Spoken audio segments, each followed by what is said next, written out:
হ্যাঁ, তো অন উপরে যখন লেগে থাকে, there is a ball on the box, বাক্সের উপর একটি বল আছে, অথবা the ball is on the box, বলটি বাক্সের উপরে আছে। অ্যাবভ উপরে যখন লেগে থাকে না, তখন সেক্ষেত্রে আমরা অ্যাবভ বলে থাকি। যেরকম আমরা অনেক সময় মেসেজ দেওয়ার ক্ষেত্রে বলে থাকি, লিঙ্ক শেয়ার করার পর kindly click on the above to join. তো উপরে লিঙ্কে ক্লিক করে আপনারা যুক্ত হয়নি, তো এখানে অ্যাবভ, তো একটু উপরে থাকে। তো সে উপরে যখন লেগে না থাকে সেক্ষেত্রে এটা ব্যবহার করা হয়। There is a ball above the box, বাক্সের উপরে একটি বল আছে, অথবা the ball is above the box, বলটি বাক্সের উপরে আছে। আন্ডার নিচে যখন লেগে থাকে নিচে কোনো কিছু, there is a ball under the box, বাক্সের নিচে একটি বল আছে। The ball is under the box, বলটি বাক্সের নিচে আছে। তারপর বেলো অর্থ নিচে, যখন লেগে থাকে না, একটু ফাঁসলা বা পার্থক্য থাকে, ডিফারেন্স থাকে। There is a ball below the box, বাক্সের নিচে একটি বল আছে। The ball is below the box, বলটি বাক্সের নিচে আছে। ইন ফ্রন্ট অফ সামনে, ইন ফ্রন্ট অফ সামনে, তো there is a ball in front of the box, বাক্সের সামনে একটি বল আছে, অথবা the ball is in front of the box, বলটি বাক্সের সামনে আছে, বলটি বাক্সের সামনে আছে। বিহাইন্ড পিছনে, তো there is a ball behind the box, বাক্সের পিছনে একটি বল আছে। The ball is behind the box, অথবা বলটি বাক্সের পিছনে আছে।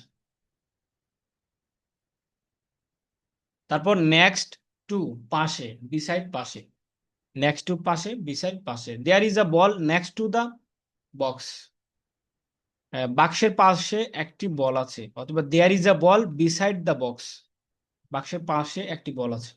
তারপর next ball, the ball is next to the box, the ball is beside the box, বলটি বাক্সের পাশে আছে।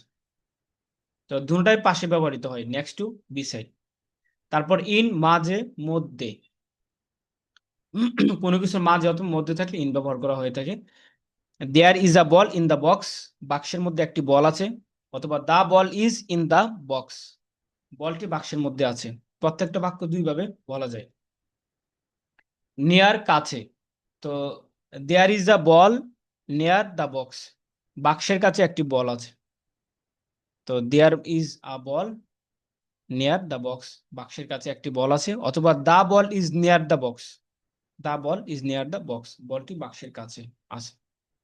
তারপর ফার ফ্রম, ফার ফ্রম দূরে, there is a ball far from the box, বাক্স থেকে দূরে একটি বল আছে, অথবা the ball is far from the box, বলটি বাক্স থেকে দূরে আছে।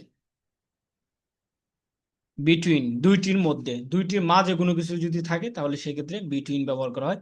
দেয়ার is a ball between two boxes, between two boxes, দুইটি বাক্সের মাঝে একটি বল আছে, অথবা the ball is between two boxes, বলটি দুইটি বাক্সের মাঝে আছে।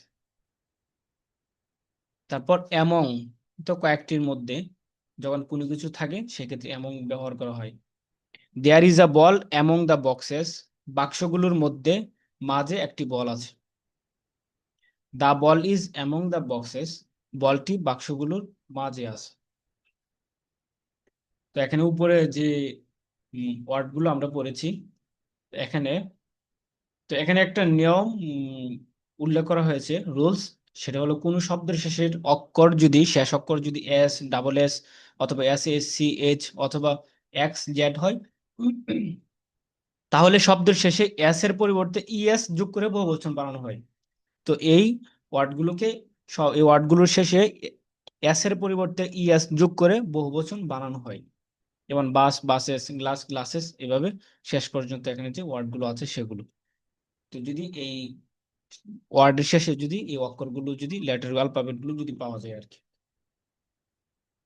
তো আজকে আমাদের ক্লাস এই পর্যন্তই, আর এগুলো আমরা সামনের ক্লাসে পড়বো। এখান থেকে নতুন ভিন্ন ধরনের এক প্রনাউন শুরু হয়েছে, তো এগুলো আমরা আগামী ক্লাসে পড়বো। তো এগুলো আমরা যেগুলো পড়েছি আমরা বাসায় প্র্যাকটিস করব। এগুলো মূলত আমরা সবাই পারি, কিন্তু দেখা যায় কথা বলার ক্ষেত্রে মুখ দিয়ে আমাদের দ্রুত এগুলো আসে না। তো সেটার জন্য আমরা ব্যক্তিগতভাবে আমরা যতটুকু সময় পাই, 5 মিনিট, 10 মিনিট, 15-20 মিনিট নিজেই চিন্তা চিন্তা করে এগুলো কি করব, এই পৃষ্ঠাকে সামনে রেখে এগুলোকে ফলো করে বাক্য তৈরি করব, নিজেকে নিজে প্রশ্ন করে বাক্য তৈরি করব, তাহলে এগুলো আমাদের জন্য একদম ইজি হবে এবং এগুলো মনেও থাকবে। আর যদি অল্প একটু সময় পরে রেখে দিই তাহলে এগুলো আগের মতোই হয়ে যাবে কিছুদিন পরে আর কি।